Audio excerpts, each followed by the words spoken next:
Climate change is impacting our lives in profound and far-reaching ways.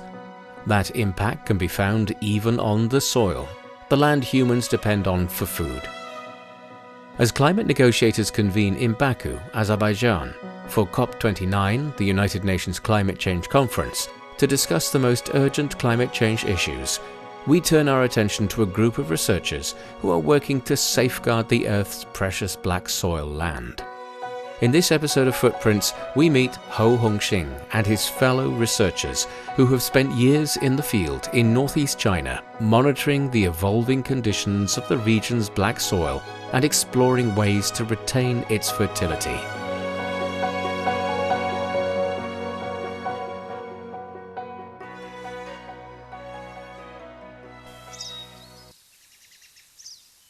On a summer's day, in a cornfield in Lishu County in northeast China's Jilin province, Hou Hongxing, chief researcher of the National Land Surface Survey Project, was guiding his team conducting field investigations on a section of black soil here. Carefully, they chiseled bits of soil samples off different parts of the soil profile and put them carefully into containers. Today, we are conducting a field analysis on the geological soil profile of the black soil at this spot. Soil profile refers to a vertical section exposed by excavation from the surface downwards. It is mainly used for the purpose of observing and studying soil morphological characteristics. The soil profile in front of the team is close to 2 meters tall. At the top is a distinct layer of black soil, with a thickness of about 20 centimeters. Working downwards, the color of the soil gradually turns lighter, revealing the boundaries of different soil layers. Grasping a handful of fresh black soil from the profile, Hou Hongxing fingers the soil with his other hand to examine the soil condition and the plant root systems in it. The dark black layer of the soil at the top is the subject of our research, the black soil. It contains the granular property that we call soil aggregates. They are indicators of the condition of soil microorganisms, humus, as well as soil faunal activities. They also reveal root system growth conditions in the soil. The entire black soil layer is usually loose and fertile, with excellent water and nutrient retention properties. Black soil is an exceptionally fertile soil that is rich in humus. In layman's terms, humus is the dark, soft, crumbly material you find in healthy soil. It's made from dead plants, leaves, and animals that have been broken down by microorganisms over time. Humus is rich in nutrients and can act like glue to form aggregates of a few millimeters in the soil. These properties will help hold water and nutrients in the soil, which makes it great for growing plants. Humus-rich soil generally appears black or dark brown. That's how black soil got its name. Generally, the organic matter content of black soil is several times higher than that of loess. In China, farmers often equate the preciousness and fertility of black soil to that of cooking oil. According to UN Food and Agriculture Organization estimates, black soil is only present on 1.8% of the planet's land surface. It's mainly found in Eastern Europe, North American prairies, Argentina, and the Asian steppes. In China, this particular soil type is distributed in the northeast region, mainly in Heilongjiang, Jilin and Liaoning provinces and Inner Mongolia Autonomous Region. But, you might think, humus would form wherever there are forests, grasslands and swamps distributed. Numerous landscapes of such types can be found on Earth. Why is black soil only distributed in these few patches across the world? For example, soils in many regions in China often appear reddish, yellowish or brownish, whereas black soil land is only found in the northeast. The researcher gives a very concise answer. Because it's cold in the northeast. But what does temperature have to do with the formation of black soil? The higher the temperature, the stronger the microbial activity. In southern parts of China, or in rainforest regions, humus also constantly forms. However, due to the warm temperatures all year round, it can only accumulate a thin layer of humus on the top. Underneath that, microorganisms are active all year round, and most of the humus is decomposed by them. The reason why northeast China can accumulate thick layers of black soil is because in cold winter, a thick layer of soil is often frozen, where the entire microbial activity stops. This helps the humus formed in summer accumulate. The consumption rate of microorganisms on humus is much lower than the rate of accumulation of organic matter content. This way, humus can continue to accumulate. Hou Hongxing says China's northeast has distinct four seasons, where winter is typically long, cold and dry, whereas summer is hot with brief spells of rainfall. It is this unique climate that has nurtured the fertile and productive black soil here. The soil in the northeast region has probably the lowest levels of pollution to no pollution. The water in the northeast has undergone very little pollution. The region is endowed with long sunshine hours and big seasonal temperature differences. All of these are favorable factors contributed to the high-quality rice grown here. Well, not only rice, corn too grown here are of good quality, which is why the country's corn growing belt is located here. According to data released by the Chinese Academy of Sciences in 2021, the total area of black soil land in northeast China is over 1 million square kilometers. The region has become a production area for crops such as corn, soybeans, rice and wheat, with grain production accounting for about a quarter of the country's total, making it a true granary in the north.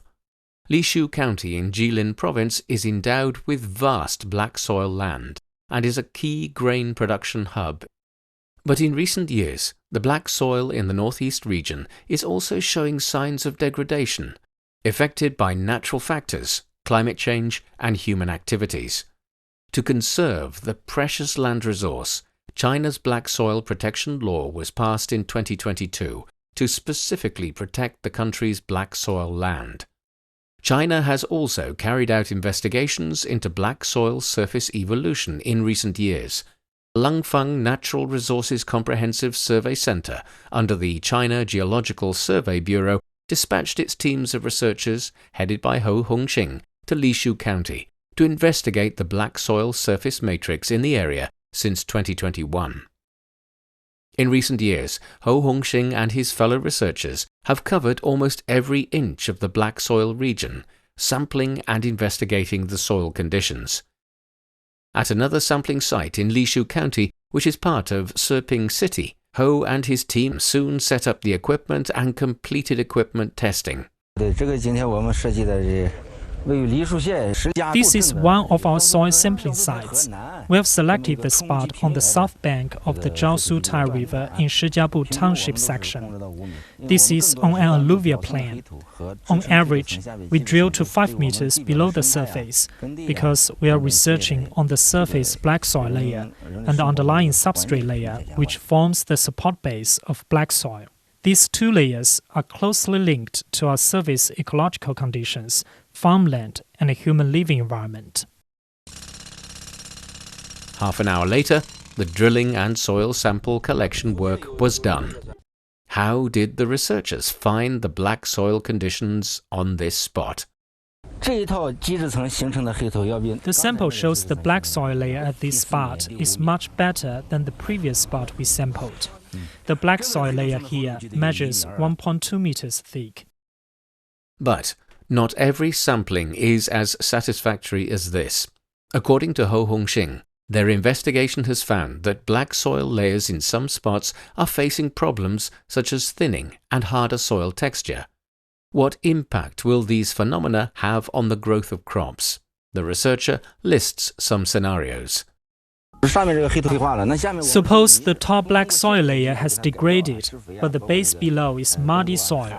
We could still use modern technology, including tillage and fertilization methods, to improve or reverse the soil condition. The root system can also penetrate this muddy layer and continue to grow. But if the layer below the black soil is rocky, then the root system will not be able to penetrate it and take root. If the base is a pebble layer instead of hard rock, it is still coarse and poor in nutrients, because pebbles are composed of silica, which has a large porosity. Water can't be retained in it, neither will nutrients. Even if you apply nutrients to the soil, it flows out through the crevice together with water.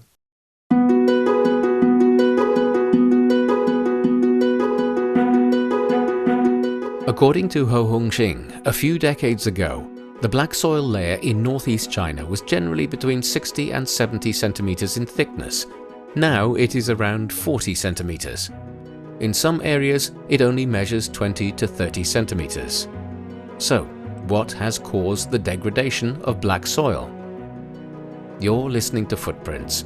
We'll continue with the black soil conservation story after the break.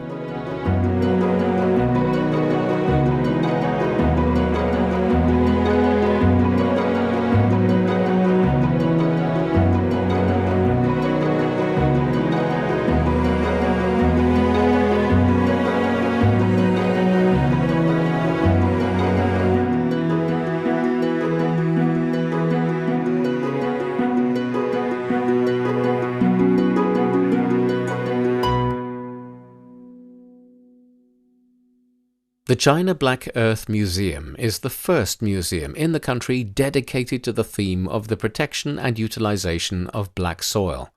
This museum displays more than 2,000 soil samples that come from different soil types, including black soil.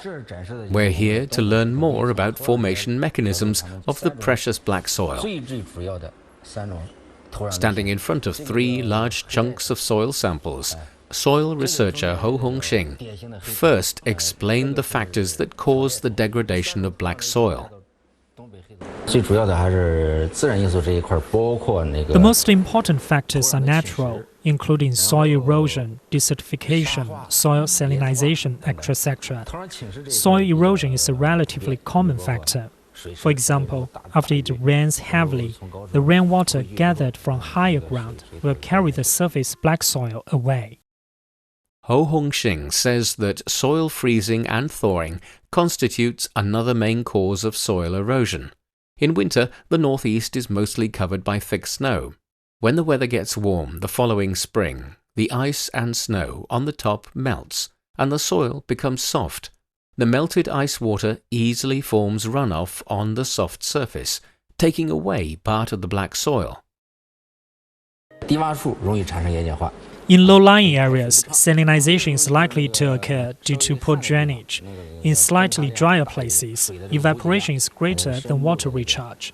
Water-soluble salts in the depths will accumulate on the surface soil layer to form salinization. As black soil is loose, it can easily become susceptible to water erosion and the effects of the wind.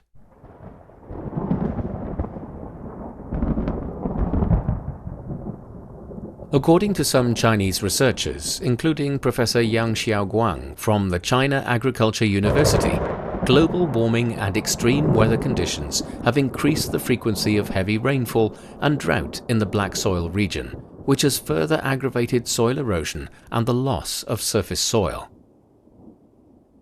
In the past, outdated farming techniques have also played a part in the soil's degradation. Hou Hongxing says due to the influence of various factors, the limited black soil layer is gradually reducing at an average thickness of a few millimeters to 1 centimeter per year. But can the black soil layer be regenerated in some way? The answer is it's not easy. The formation of the black soil layer is a long process. If you want to regenerate the black soil layer, you must speed up the deposition or accumulation of humus. The cost of doing this is very high, which means black soil is non-renewable in the short term. It's hard to replicate in the short run at least. That's why we must protect our black soil land. According to the researcher, a 1 centimeter thick black soil layer takes hundreds of years to form. The degradation of black soil will have an impact on grain production. Since black soil cannot be regenerated in the short term, what can we do now to slow down the degradation of black soil. Luckily, after years of experimentation, local scientists and researchers have found a new farming approach which is working to that end. This approach is now called the Li Shu model. In the cornfield, Hou Hongxing and Du Xin, the president of the Siping Academy of Modern Agricultural Sciences in Jilin, are examining the straw bits on top of the cornfield. The straw bits over the soil hold the secret of the Li Shu farming approach. This is so amazing. Look here, the organic matter is replenished layer by layer. This bit still feels hard, but these ones are quite soft, meaning it's already fully rotten. What is this Li Shu model? How will this model work to preserve the black soil? Will it affect cultivation of crops by the local people? Du Xin, president of the Siping Academy of Modern Agricultural Sciences in Jilin, explains the workings of the new Li Shu style farming approach. The basic concept of the Li Shu model can be summarized in just a few words. Straw mulching with no tillage or minimum tillage. This is our main method of black soil regeneration. This approach features no ridges on the land. The reason we use straw mulching with minimum tillage and no tillage at all is to guarantee minimum disturbance to the soil and keep the living space for microorganisms in the soil intact. After the straw rots, which takes over a year or two, its organic matter will return to the field. This will allow underground microorganisms to continuously expand their communities. In the process, the soil will get loose and breathable. The increase in organic matter will increase soil nutrients and soil productivity. In addition to the no-tillage cultivation technique and corn straw mulching, the Li Shu model farming approach also includes comprehensive soil testing and formulated organic fertilization, environmentally friendly pest and weed control measures, and harvesting. According to Du Xin, Li Shu County pioneered this regenerative agriculture model in 2007. Over the years, it has significantly improved the protection of black soil in the county. It is expected the Li Shu approach will help increase soil organic matter by about 20% in 5 years, and soil water retention capacity is equivalent to an increase in precipitation of 40 to 50 millimeters. What's more, straw mulching has a significant effect on soil erosion prevention. The regenerative farm method works well in black soil conservation. What about crop yields after the cultivated land is managed in this way? Hou Hongxing wanted to find out from local farmers. He met a farmer who was working in the fields thinning his corn crops. His chat with this local corn grower has brought encouraging feedback about the Li Shu agriculture model once again. The corn yield has been high and stable. The new approach saves me a lot of work.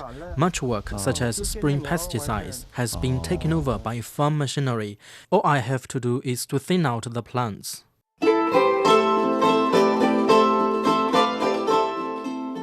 The farmer told Hou Hongxing the Li Shu model saves him time from cleaning up the straw, reduces the use of chemical fertilizers, and lowers the cost of his farming. Under the new farming approach, no-tillage seeders that integrate fertilization, sowing, and soil covering in one operation have been introduced to farming, which protects the farmland and reduces the labor of farm work. Du Xin, president of the Siping Academy of Modern Agricultural Sciences in Jilin, says the Li Shu model has been introduced to more regions in the country over the years.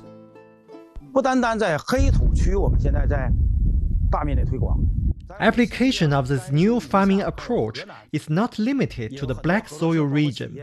We are now popularizing it to a wider farm area. Farm units and businesses in Xinjiang Uyghur Autonomous Region, Gansu and Henan provinces, and the Ningxia-Hui Autonomous Region are also cooperating with different sectors to conduct research, promotion, and demonstration of the Li Shu model.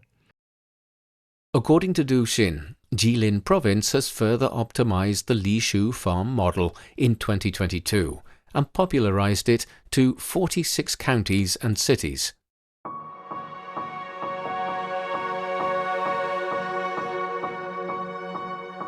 Soil provides food and shelter for all living things on the planet.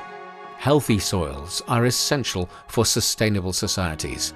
Thanks to the work from researchers such as Hou Hongxing and Du Xin, who have spent years in the field and inside labs, we now know more about black soil conservation, and more sustainable farming approaches have been invented.